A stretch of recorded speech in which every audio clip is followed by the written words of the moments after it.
Halo teman-teman, apa kabar? Berjumpa kembali di acara Kring Kring Kring Goes. Kembali Amina akan menyemangati teman-teman untuk berbagi informasi wisata. Kali ini Amina ajak teman-teman untuk jelajahi selatan Taiwan, yaitu Genting. Mungkin teman-teman sudah berkali-kali ya mendengarkan jika wisata air, berendam di laut yang indah, melihat terumbu karang yang indah, memang sangat cocok pergi ke Genting. Nah, tetapi belakangan ini juga terdengar adanya keluhan-keluhan dari wisatawan dan mengakibatkan untuk area Genting dengan jumlah wisatawan yang semakin menurun. Ya, apa gerangan? Dan mari kita dengar bersama.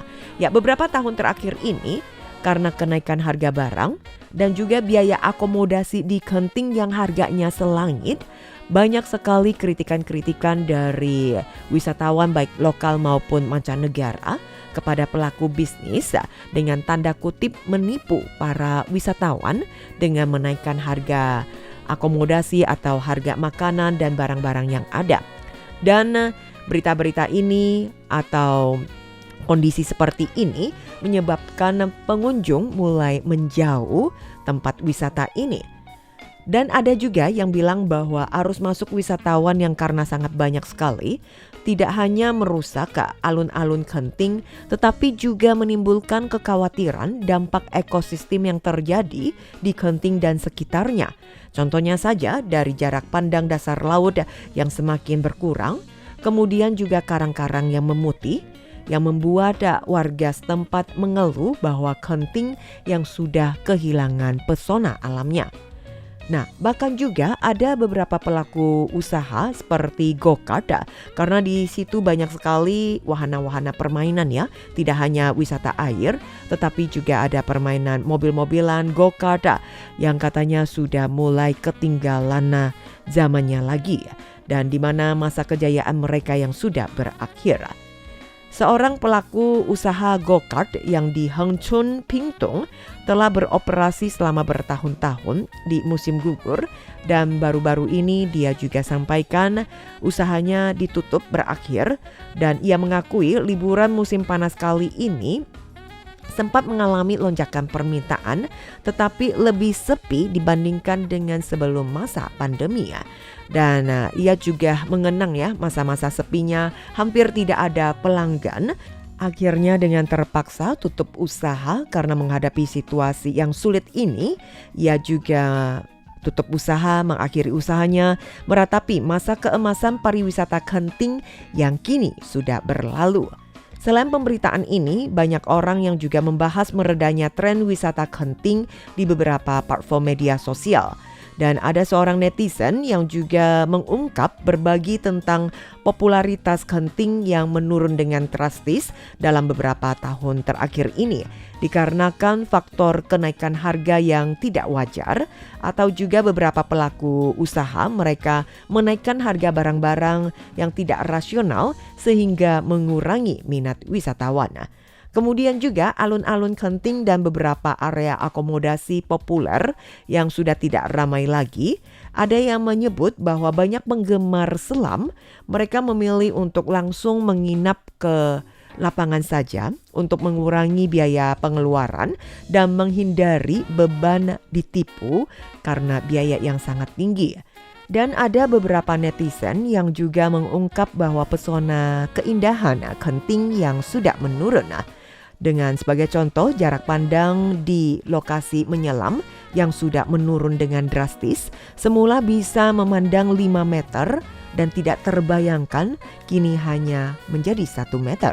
Dikatakan kondisi air laut ini seakan-akan berlumpur, pasir tebal yang menutupi karang menimbulkan krisis ekologi. Dan secara belak-belakan mereka mengatakan bahwa Genting yang sudah kehilangan daya tarik sebagai destinasi wisata. Apa yang tersisa dari Genting saat ini? Dan apakah masih ada yang mau ke sana? Namun ada yang percaya bahwa Genting masih memiliki pesonanya.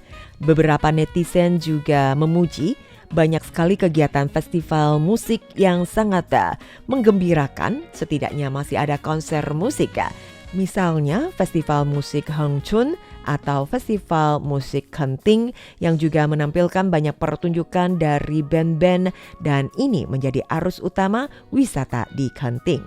Berbicara tentang Kenting adalah sebuah nama bagaikan melodi laut bagi orang Taiwan. Tentunya juga tidak asing lagi bagi mereka yang suka menyelam. Mungkin teman-teman berdasarkan pemahaman tentang Kenting terbatas hanya pada pasar malamnya yang ramai atau pantai-pantainya yang indah.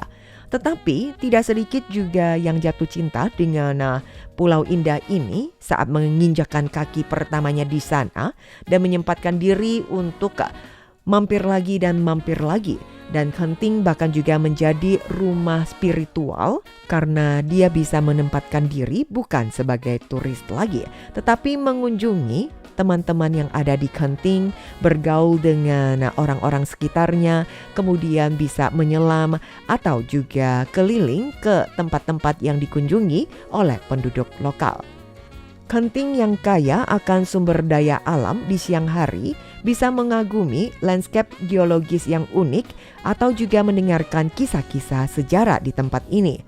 Saat malam tiba juga bisa menyelami misteri kehidupan yang tersembunyi di siang hari, kemudian ikut serta dengan penduduk lokal setempat mengungkap rahasia mereka. Karena sebenarnya Kenting memiliki banyak pemandangan yang indah yang ditunggu-tunggu atau dinanti untuk Anda kunjungi.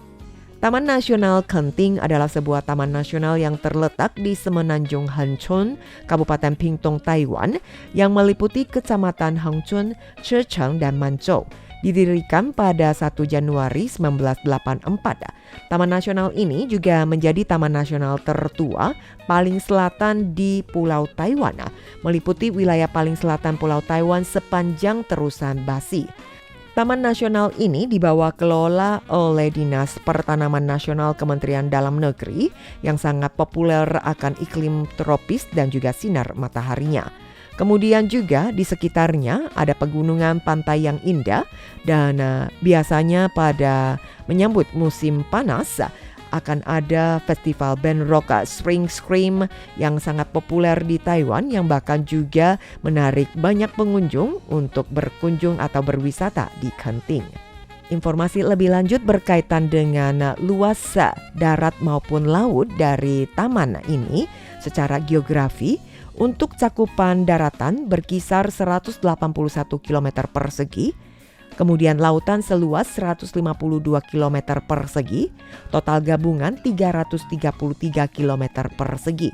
Kemudian Nanwan dan Teluk Xiangqiaowan yang dikelilingi oleh Samudra Pasifik, Selat Selatan dan Selat Luzon. Taman ini berjarak 90 km dari Kaohsiung, 140 km dari Tainan. Bentangan alam yang sangat indah dan sangat dibanggakan oleh Taman Nasional Kenting ini terbagi menjadi dua bagian oleh dataran lembah longitudinal Hangchun yang panjang dan menyempit, membentang dari utara ke selatan, tebing laut koral yang dipenuhi dengan terumbu karang di sepanjang pantai barat. Taman ini memiliki banyak pegunungan di utara serta dataran tinggi dan kaki bukit koral di selatan. Dataran yang terbentuk oleh lembah-lembah patahan ini memiliki danau luas bersama dataran tinggi karang dan gua-gua batu kapur di bagian timur. Sisi timur dataran tinggi karang ini memiliki sungai pasir, air terjun pasir yang unik terbentuk karena erosi angin maupun sungai, serta tebing karang dan gua-gua cekungan stalaktit yang sangat indah dan menakjubkan. Cuaca di Kenting yang terkenal dengan iklim tropisnya dari cuaca hangat hingga panas sepanjang tahun. Dan di sepanjang wilayah Pingtung lainnya, iklim di tempat ini diklasifikasikan sebagai iklim muson tropis. Pada saat datang ke Kenting tidak melulu harus berwisata air, menyelam, atau snorkeling, atau jalan-jalan di pantai, tetapi juga bisa menikmati keanekaragaman hayatinya. Karena di taman ini juga memiliki keanekaragaman hayati fauna dan flora darat yang sangat kaya, termasuk 15 spesies mamalia, 310 spesies burung, 59 spesies reptil dan amfibi, 21 spesies ikan tawar, 216 spesies kupu-kupu, dan berbagai serangga. Selain Taman Nasional Kenting, masih ada Taman Erwanpi yang terletak di Tanjung Erwanpi yang merupakan cagar alam seperti kawasan perlindungan ekologi Longkeng, melindungi terumbu karang dan hutan perawan Xiangjiawan dan Semenanjung Hencun, dan di mana pemerintah daerah setempat mereka yang juga sangat peduli dengan kelestarian lingkungan.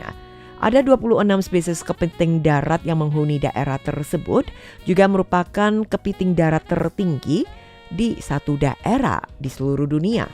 Kemudian masih ada 34 spesies mamalia darat, termasuk diantaranya 5 binatang yang terancam punah secara lokal. Di antaranya adalah macan dahan formosa, kemudian 4 lainnya kerbau air, lalu rusa sika formosa, dan juga terenggiling. Nah, tentunya masyarakat setempat maupun pemerintah daerah setempat, mereka juga ingin kelestarian lingkungan ini tetap terjaga dan berkesinambungan, kemudian juga bisa diteruskan kepada generasi berikutnya. Ya, seperti rusa sika formosa yang terancam punah di alam liar pada tahun 1969 untuk pertama kali diperkenalkan kembali di Taman Nasional Kenting pada tahun 1994. Selain rusa sika, memang masih banyak mamalia darat lainnya yang juga terancam punah, dan berharap pemerintah beserta dengan swasta mereka yang juga lebih berhati-hati untuk menjaga ekosistem lingkungan. Lalu dari arus laut yang mengalir dari taman juga menyediakan keanekaragaman ekosistem laut yang kaya, termasuk burung laut, penyu laut, dan di sini penyu sisik yang juga terancam punah. Kemudian masih ada beragam jenis ikan hiu, pari, dan juga paus serta cetacea yang berukuran dari kecil hingga sedang. Di tempat ini yang pernah juga menjadi tempat musim dingin utama bagi paus sperma, dan di mana juga paus yang bermigrasi dari Nanwan hingga ke Xiangjiawan.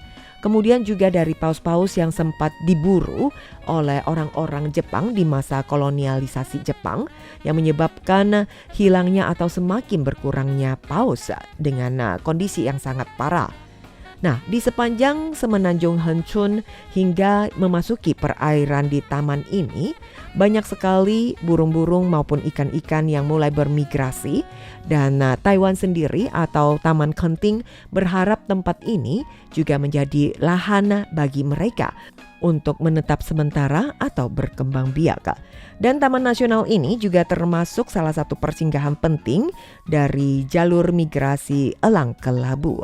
Oke, selain itu masih ada mercusuar Erwanpi yang juga menjadi landmark di Kenting ini, yang selesai dibangun pada tahun 1883, merupakan permintaan dari pihak Amerika dan Jepang meminta agar adanya pembangunan mercusuar. Dan mercusuar ini juga dengan kondisi tinggi 21,4 meter, cahaya berada dalam 56,4 meter di atas permukaan air pasang surut dan menyala setiap 10 detik, jangkauan yang mencapai 27,2 mil laut. Ya teman pendengar, demikianlah informasi Goes hari ini. Amina bagikan kepada teman-teman berkaitan dengan kondisi Kenting saat ini yang juga mendapat kritikan dari wisatawan baik domestik maupun mancanegara.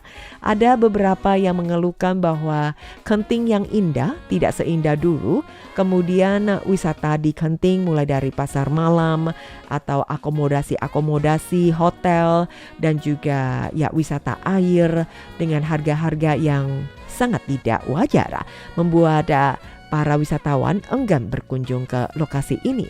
Tetapi di satu sisi lainnya, dari netizen yang juga membeberkan berkaitan dengan wisata di Kenting tidak melulu harus sebagai turis, tetapi bisa berbaur dengan penduduk lokal dan mulai menikmati kondisi pemandangan alam yang indah, mulai dari keanekaragaman hayati flora dan fauna atau juga pesona pemandangan yang ada di sekitarnya. Dan semoga saja informasi yang Amina bagikan dalam acara Goes di hari ini berkaitan dengan Taman Nasional Kenting dan sekitarnya juga bisa menghibur teman-teman. Dan Amina pamit dulu, kita bersua kembali dalam acara Goes pekan mendatang di waktu yang sama. Sampai jumpa, bye-bye.